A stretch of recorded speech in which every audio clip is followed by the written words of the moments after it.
I'm just gonna wait for it to come on so I can mute it. I'll stop the feedback. So streaming, yes. Don't need virtual camera.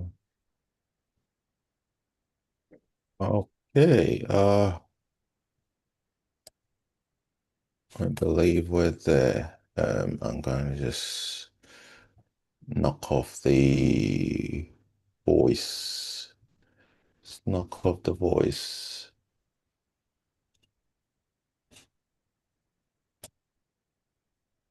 Do the recording. Ah, fine. So that's sorted now. Come on. Nah, come on.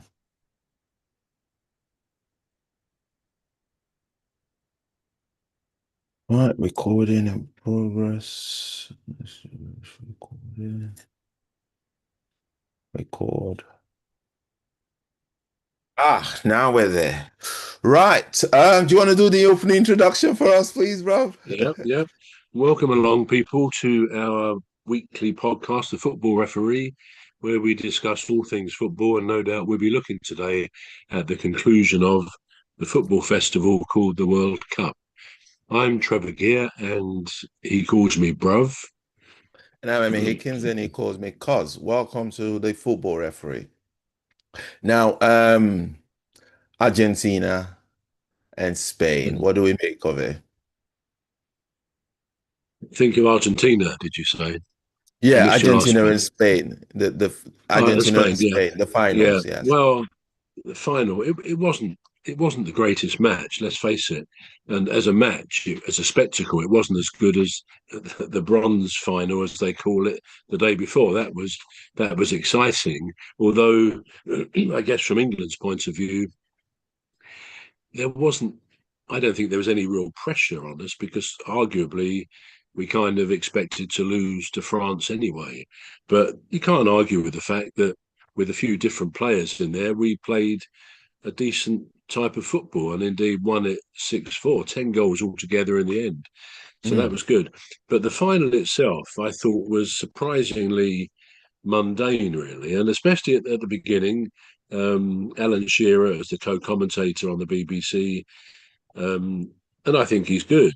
But he said, "Oh, we're rubbing our hands at the prospect of this fantastic final with between Spain and Argentina. Two great sides. We're in for a great thrill this evening or this afternoon over there." And I thought at the time, yeah, very often when people say that it's going to be a great match, it sometimes isn't because maybe there's too much at stake or too high an expectation on one team or both teams. And maybe that was the situation here. But overall, I think most people would agree Spain were by far the superior team.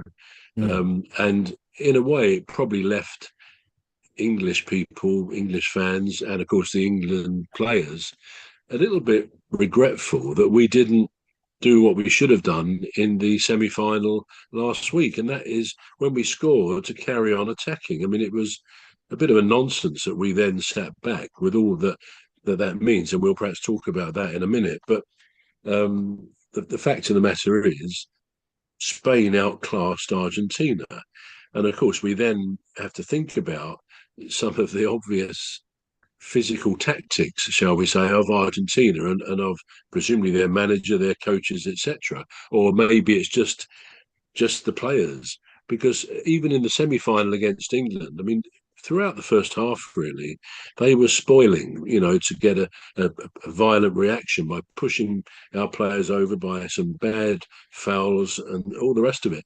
I mean, interestingly, again, the referee not really booking those fouls, certainly in the early part of the game, which was the same in the final. Just to see a Spanish player blatantly pushed over when he had his back to the Argentine player is a nonsense. So I think what we saw in the final was confirmation of something that probably had been apparently clear for us all to see, and mm. that would be FIFA's desire to see Argentina win the World Cup consecutively for the second time running. And listening to some of the pundits on the radio and on the television after the final, it seems. I mean, I watched the one in Qatar 4 years ago. It was in December because it would be less hot in December. But Mm, Argentina won that one. And from what a lot of people have said, if you actually go back and look at some of those matches, exactly the same kind of thing was happening. That the refs probably under some sort of almost unspoken pressure. He probably wouldn't mm, be told, "What you? I don't want you booking Argentine players," or perhaps they would be told that, but unless you really have to, sort of thing. But mm, similar process happened where they had their path to the final, made easier because of soft refereeing against mm, them. Now, how fair that would be for 4 years ago, I don't really know. Certainly this time, when I think that in a very early group game, Messi, who we all acknowledge is a great footballer, he should have been. He should have received a second yellow for a very bad foul. It could have broken his opponent's ankle or leg with this studs up foul. He didn't even mm, get a booking, let alone a second. It would have been a second booking and a mm, sending off. But of course, that wouldn't have fitted the apparent narrative of FIFA's view of what this was going to be. They could hardly have Argentina not making it out of the group stages. And that probably wouldn't have happened anyway, because they do obviously have a lot of quality. But the refs went soft on them in many or most of their matches. So mm. FIFA needs a lot of self-introspection and what are they trying to achieve. We know also that in a game, a USA player was sent off. No, yes, he was sent off, and there, according to the laws of the game, there would be a mandatory. In other words, it has to happen one game ban in the World Cup. Well, Mm. of course, after Infantino had a conversation with his friend, shall we say, the Don, the great Don, magically that one game mandatory suspension was suspended. So it can It be was. applied in a year's time on another international game. And from my point of view, is that if the USA had then gone on in the next game to beat Belgium, which they didn't, but if they had have done, it would have created a bit of a scandal, to say the least, because other countries would say, "Well, hang on a minute, how can that result be valid if they were playing a player who should not even have been on the pitch?" And it could have undermined the rest of the World Cup quite possibly. I'm sure they would have overcome it in some let's fix it sort of way. But all these things are examples of a clear desire on the part of the governing body, FIFA in this case, to get in the final the players, the team that they wanted on a second consecutive basis. But it wasn't to be, of course, that Argentina won it. But the consequence again was something, and I would acknowledge, like anybody, that Argentina have some excellent footballers, and they're very patriotic, very patriotic. By bringing in political elements, which they did by holding up certain signs after their semi-final victory, then that probably is a road too far. They should not have been allowed to do that. But again, as far as I know, there's no punishment meted out to them for doing something that, if it had been the other way around, that the English players had done that, I bet we would have been spanked quite severely. Yeah, But there does absolutely. seem to be a favour in favour of Argentina. But the results, the consequences at the end of the final, well, Mm, really had to be seen to be believed, because um, we say they're patriotic, and they are, but totally unsporting. I mean, when they went to get their silver medals, okay, it's not a winner's medal, but it's a silver medal. The second team in the whole contest. They were given a sort of a path. The players of Spain gave, I can't think, a role, an honour, a route of honour. They walked through their tunnel of honour. But when it came to the other way round, the Argentine players simply went to their fans and turned their backs on the whole thing. You can't imagine that lack of being good losers. Sport is about winning, but it's also about losing graciously and gracefully. And we Mm. know the actual immediate aftermath of the game, two of their players, particularly one Paredes, I think his name is, who was very aggressive and violent during the match. He was punching people to the ground. I mean, there were Yeah. two players. I think he had one of them round his neck, punching Mm. someone else, and another one, is it Molina, something like that? He was Mm. sort of giving it the old 1-2 as well. Even some of their coaches, instead of coming on and calming their players down, they didn't. And disappointingly, in fact, they got involved as well. Disappointingly, somebody who is kind of idolized by many kids in the world as the greatest footballer, Messi, and he is a great footballer. In my opinion, rather than just sitting sorrowfully on the floor at the end of that match, when all this was going on with his violent teammates, I think as a captain of that team, he should have been up there saying, "Stop this, for goodness sake! What, you're damaging our international reputation." Uh, but they didn't seem to care, and he didn't seem No. to care just by sitting there on the ground. So I don't think the team or the individual players have done themselves any favours whatsoever. It's all very well afterwards coming out with some of their entries, posts on X or whatever, Mm. about, oh, the fans, you did this so well, we're so proud to be Argentina. Not a word of their own misbehaviour in Mm. that final, and worse, after the it's worse that it was after the final, that no sense of congratulations to the winning team. Of course the losing team are going to be down on their heels. They're going to be, oh, we've lost this opportunity. But to do it in the way that they did, you'd like to think the Argentine Football Federation would severely punish those two particularly, and Mm. say, right, you're not playing again for Argentina either ever, or you're going to have a 2-season ban, something like that. But I don't suppose that will happen any more than FIFA would do something like that either. I mean, personally, I think there's a case for banning Argentina from the next World Cup. But of course, if FIFA is still existing in its present form, and there are things sort of being said that they're trying to get a new president, because in the past, Infantino, a bit like Blatter before him, is just voted in without any opposition. Well, I think some national federations are now looking at trying to put up some candidates to try and beat him, because he doesn't seem to be well suited to the role, should we say. But No. really, I believe that they're looking at Argentina's behaviour. Why it needs to take a long time to look at it. You could look at it for an hour and say, right, Mm. we're going to make some decisions on punishments. But of course, because it's Argentina, the likelihood is that any punishment will be just soft and really meaning nothing. So, yeah, as I say, I like Argentina's football when they play it, but when they have that side of them, and it does go back, actually, go back quite a few years, and different managers of England and other countries have labelled Argentina with, things like animals, going back some years. I believe they were called at one stage. There's always been this attempts at intimidation and violence to other players Mm. in their makeup. It's one thing to be competitive and determined to win and all that winning mentality, but you've got to do it in a way that reflects the ethos of the game, the Mm. sportsmanship. If you don't have that, you shouldn't be doing it. And lastly on this, I mean, for me, Mm. it's going to Mm. be quite interesting the next season for those Argentine players who play in the Premier League, and there's a few of them.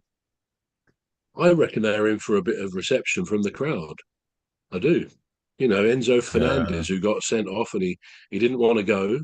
Good player. I think he's at Chelsea, isn't he? Yeah. Very good player, but I think he'll get it from opposition fans for the lack of sportsmanship. For Mm. perhaps the individual players, even the goalie. Now we can't say he hit anybody afterwards, but Martinez or Mm. McAllister, but they were all part of that intimidatory approach to the game. Mm. And no one, well, maybe some, I don't know whether some of their players did try to hold back their own players. I don't know. Certainly some of the coaches didn't. And as far as, I mean, the manager, when he got into the press conference, just cried. Well, I don't mock him for doing that. I think he Mm. was sad that they lost, quite simply. Mm. But there does need to be a consequence to that sort of action. Otherwise, if you sort of allow it to happen without any consequence, any punishment, and Mm, frankly, a fine of a few £1 million wouldn't do it. I mean, that money means nothing. So it's got to be something that affects them. Now, mm. some would say banning them for the next World Cup would be a step too far because it's 4 years away and people will have cooled down about it. So maybe that would be a step too far. But otherwise, what do you do to Mm. stop this kind of behaviour? Otherwise, FIFA will be seen effectively to say, well, we're endorsing it. You know, they were sad to be losing, and we don't blame them. So, what is your view on that point? Well, first of all, when I watched the one against England, because that's where it started for me. All right, so there was the one with Egypt. I can't remember if it's Egypt or Morocco. I think it's Egypt. That Mustafa Ziko, that Egyptian player, when he scored and he got his goal disallowed. And I Yeah, that's thought, the one. uh, Egypt. Yeah, that was the one. yeah, and I thought, okay, so, but then when they played against England, and I'm not being biased in any form at all, we all blamed England for um, playing defensive. We did Yeah. that. However, there were problems. There were problems with the officiating of the game. The referee was definitely not there. He was not there because No. there was a blatant hit to the back of the head. The ball was not with Jude Bellingham. And this guy just punched him, punched the back of his head, and he went down, and the referee did nothing. No. And I thought to myself, where is the VAR? We have VAR. Where's the VAR? The VAR was non-existent. It Hmm. was like somebody switched off the camera. You know, it was like a mob gangland game Hmm. where, if you don't do as we say, your family is in trouble. That's the vibe that I got there. And when I watched the England one, I thought, all right, okay, so we've lost. Because you got to be careful with your feelings, don't you? If it's too close to home, you're going to react differently because it's England. You think, Hmm. okay, Yeah. maybe it's because it's England. So I thought, all right, let's see what happens in their next game. Let's see if they're able to do the same thing they did to England in their next game. It was worse. It was just all right. So you Hmm. think, well, the whole world is watching. It's the final. People that wouldn't otherwise watch football will probably be tuned in. It's a Sunday, it's just, oh yeah, I want to watch football. The whole family will sit there. And to see that on television, where, he was properly just, he grabbed him by the neck, punched him, and he was Hmm. just Yeah. grabbing him to the floor. And that was after the game. So there were the ones that happened whilst the game was on. And there was no VAR. There was just no Hmm. VAR. All right, so because we want to know what's happening, there's cameras. Why don't you show us? That's why you brought in the VAR into the game. Where is the VAR? The disallowed goal was not a foul at all. It was not a foul on the player. It was not a No. foul on the Wasn't goalkeeper. given, was it? No. It was No. not given at all. No. And the only thing they said, and the referee just totally ignored the VAR. He didn't even say, "Oh, let's go to VAR. Let's see." Hmm. All right, if you go to VAR and then you're trying to pull a wool over our eyes to say, "All right, I saw something different," that's fine. But let us see why you've made that decision. Let's see the Hmm. VAR. Let's see what the VAR referees think. Nothing. The linesman, nothing. And I thought, this is blatant robbery. It's just a daylight robbery. This. Now, now, I don't care. I don't care if Spain or whoever wins. I don't care. England was playing. England played the day before, and we enjoyed the game. So I didn't really care who won. I just thought, let it be No. a fair game. You want to watch football. You're a football fan. Let's watch Hmm. football. And what I saw was an utter disgrace to football. It was an utter disgrace. And I just could not understand the justification there. Where is the justification? What are we saying? Are we saying Hmm. that? we're being threatened by Argentina. If they win, if we don't allow them to win, they're going to destroy the world. What is the Mm, fear?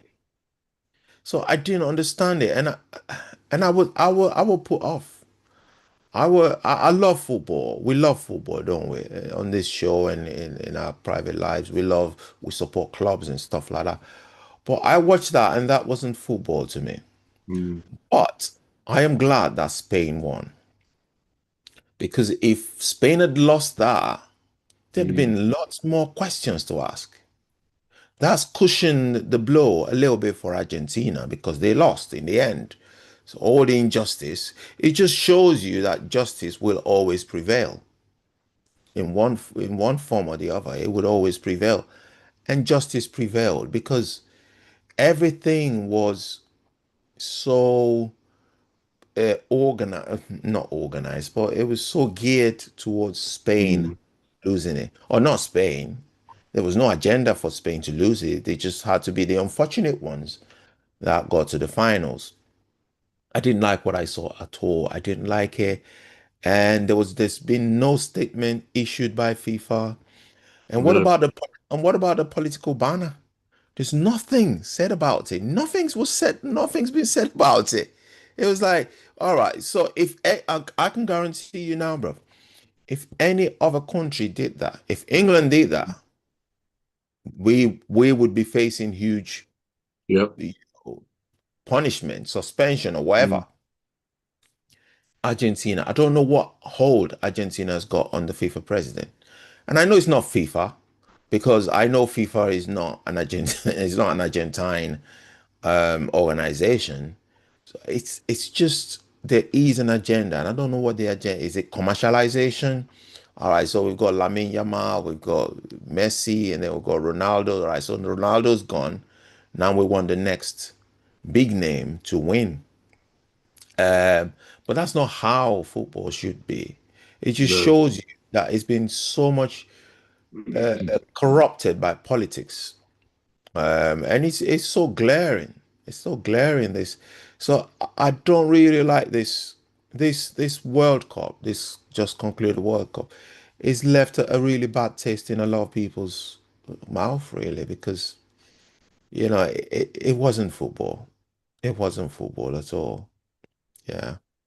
So No, that they that's my didn't adhere to a number of things. And you raised something that I was talking to somebody about the other day about VAR. Where was VAR in this yeah. tournament? Now, I suppose we're used to doing it in a certain way in our country, and let's face it, when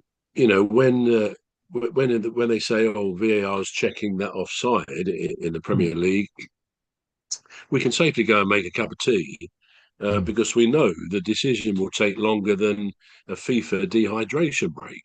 Mm. It's ridiculous the way it is often applied in our country because they take so long, and you could argue that the opposite happened with the World Cup. That it was any VAR intervention or checking was quick, but actually, very rarely did we ever hear a commentator say, "Oh, it's gone to VAR," even when a goal was scored. I know the Egyptian one was handily ruled out against Argentina, but some of the other goals, I mean, maybe the VAR check was done and it was quick, but usually you hear a commentator say, because clearly they know when a decision by VAR has been checked and cleared, they say, oh, it's Yeah. been cleared and so on. But you think of the number of times in a domestic game in the Premier League or uh, any of the leagues really, um, how often VAR intervenes and actually often changes things to the annoyance because you think, well, have they got that right? And we have lots of problems with that sometimes. But to actually not use it, it seems to me I mean that foul I mentioned earlier by Messi when he should have had a second yellow. Why was that not checked? Now they Yeah. maybe it was, and of course they cleared it. How could they possibly have cleared that? But I think it was noticeable VAR by its absence throughout the tournament, and I think where Argentina were concerned, and maybe some other teams as well, they were not interested in checking something which they thought, well, we'll probably have to overrule that or give that as offside, because they didn't want to do that. It's like they completely abandoned the facility of VAR. So again, Yeah. I think that needs some sort of explanation from FIFA. What was the role of VAR in this? I mean, before each match, you see, or most of the matches, you see the VAR ref and his assistants with all these screens in front of them. But where was it when it really mattered? So, some of those fouls by Argentina we talked about in the semi-final against England and the final against Spain, they were clear bookings, if not sendings off. So Mm. it's mind blowing. I mean, we might say, I would say overall, it was a festival of football, and it was relatively successful. They Mm. got an end result, but whether the end result was, well, the end result, I think you said justice was done. So the end result probably was right for most people. Mm. Yeah, we wanted Spain to win, if only because of the spoiling tactics of Argentina. So I Mm. think as a festival, it was successful, but with a few questions left afterwards. I don't know what you give it out of 10 as a success or otherwise. I think for my part, I'd probably say I probably give it 6.5 to 7 out of 10 as an event, because it was great. I mean, I was away for 2 weeks of the group stages and the first knockout stages, but I was still able to see some of those games.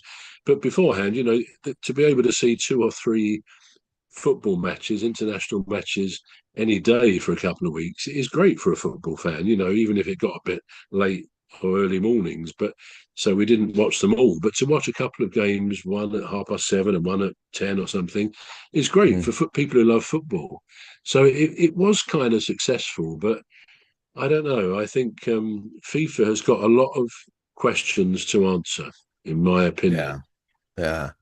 Yeah. I think UEFA is an article that I saw online where UEFA said, they want to know what's going on because Yeah, it was just it was mirroring the game. It was dragging the name of football or the name of well, it's one of the biggest competitions in the world, and yeah, you do that to that.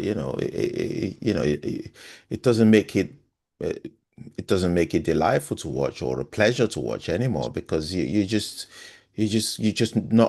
angry with yeah, yeah. the injustice that's been done to the players. Well, I made that point about the dehydration breaks, but I Yeah. mean that was just ridiculous, because many of the games were in air-conditioned stadiums with the roof shut. So it's a complete nonsense.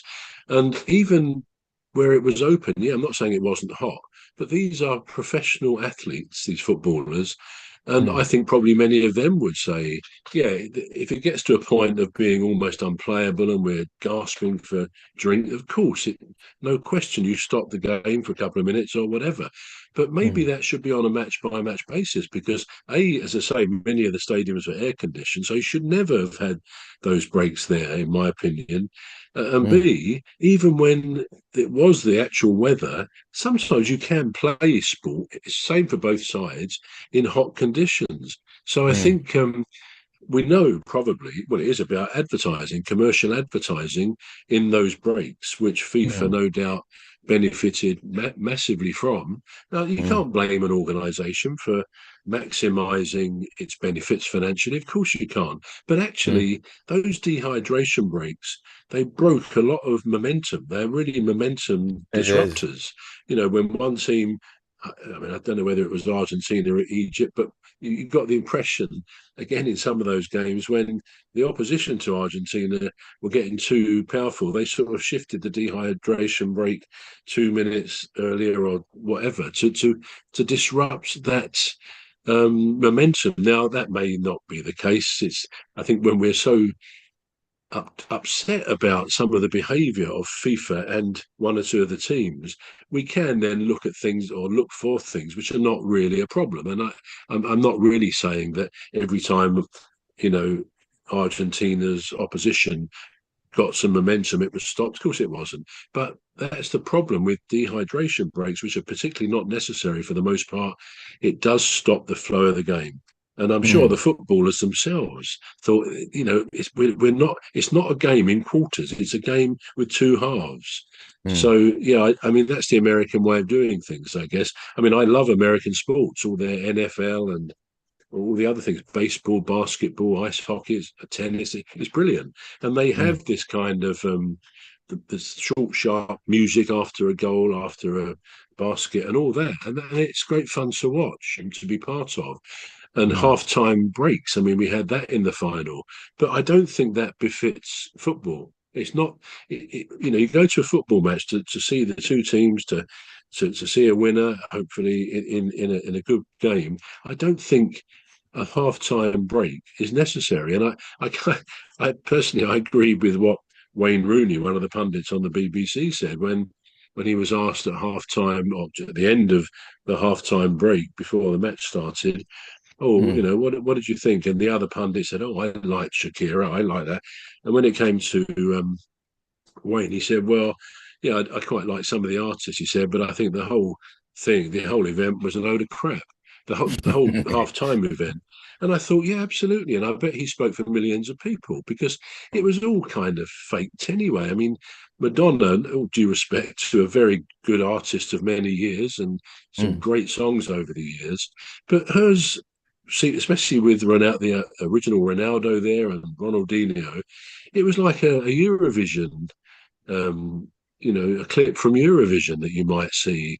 mm. It just didn't come across as real. And I don't know, Justin Bieber, he's a popular guy. I'm sure he's got some talent and some good songs there behind him, but it wasn't an ideal song. It wasn't going to, excite the crowd. It just no, the whole thing was a very American idea, which works in their sports, but I don't think it worked for football.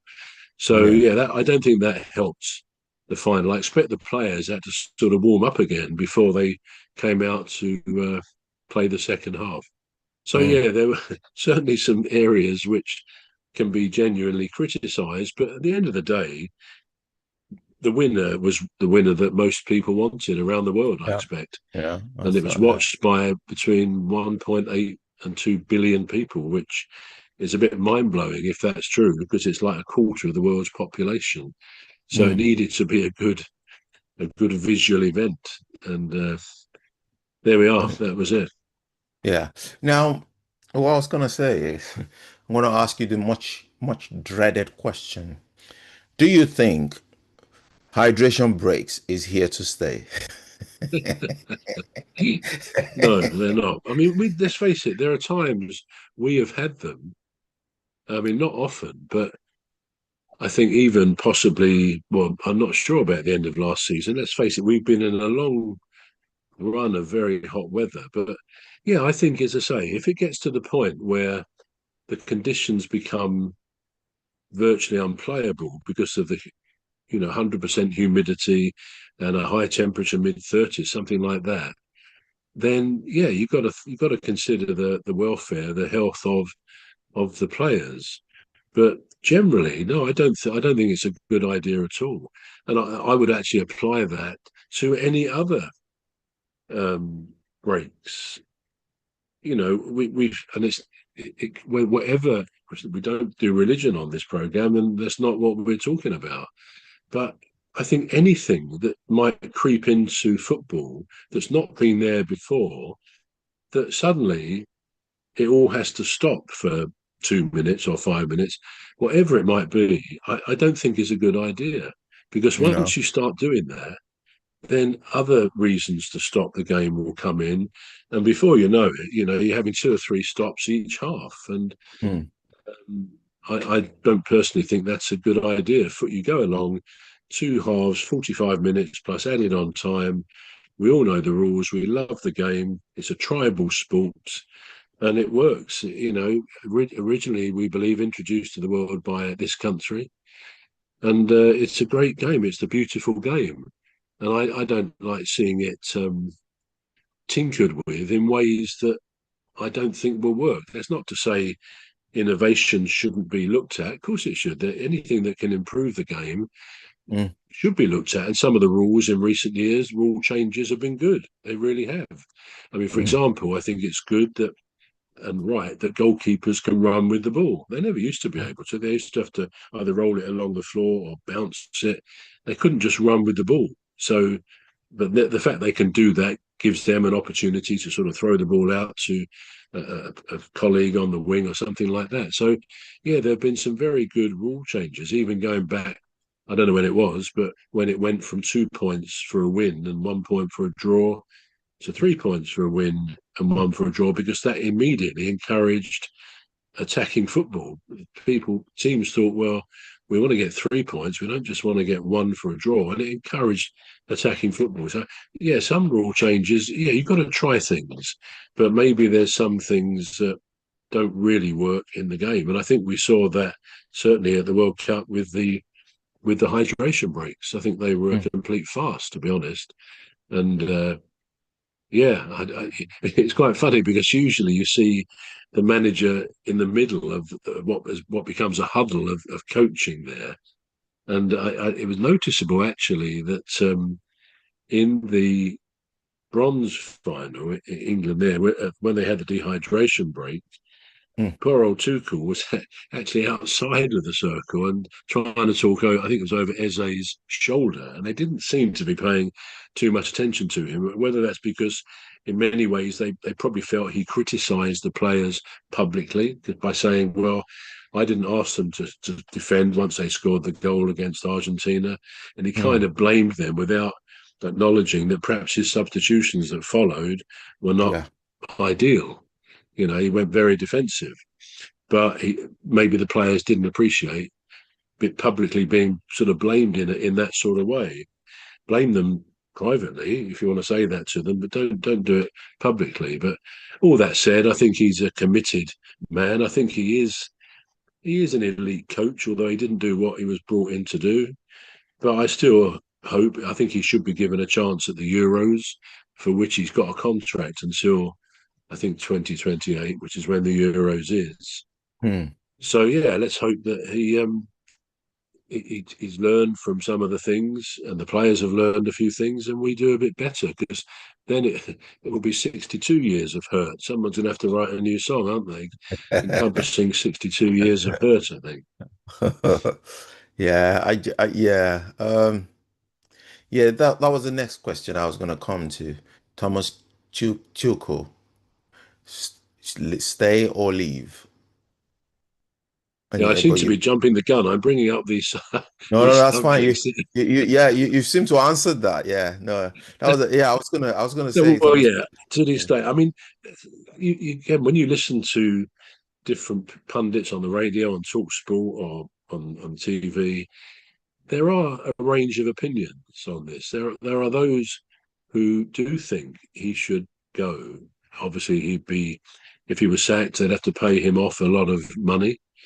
He's on an eight-figure salary now. Eight figures. The lowest eight-figure salary, it seems to me, is 10 million.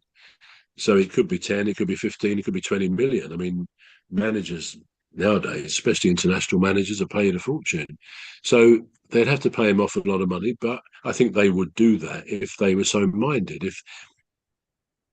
For me, I think if Pep Guardiola, and I know others have said this, Mm. became available and I were with the FA, I would have to think pretty hard about it, because, I mean, in fact, we're told, I was reading that going back a couple of years before Guardiola had decided whether or not he was going to stay for another season, which he ended up doing, Mm. there was kind of a some sort of agreement with the FA that he would take over the England manager's job if his decision was not to stay on at Manchester City. So I Yeah. think they felt probably they got him sewn up. And I don't think we knew that at the time. They've said it since, or it has been said since. Mm. But then he decided he was going to have another season at Manchester City, and so they then went elsewhere and they got Thomas Tuchel. Mm. But looking back, I mean, I don't know what you think, but if there's any manager, any person in the world who I think could win something for us, one of the tournaments, it will be Guardiola. Now, some All right. say, well, yeah, but international management is not the same as club management because you're not with the players week after week, and that's all Mm, very relevant. You just feel that somebody like him, or maybe in times past, Alex Ferguson, mm, probably the top manager ever in the Premier League of his day. You feel they would have such an effect on the players internationally. I mean, I mm, can't imagine Alex Ferguson being England manager. I'm not sure he would want to do that for obvious reasons. But Guardiola would do it, I think, or would have done it. It would have been really interesting to see if he could have achieved what no one else has. But no, it's obviously not going to happen, at least for the time being. So I think Tuchel should stay.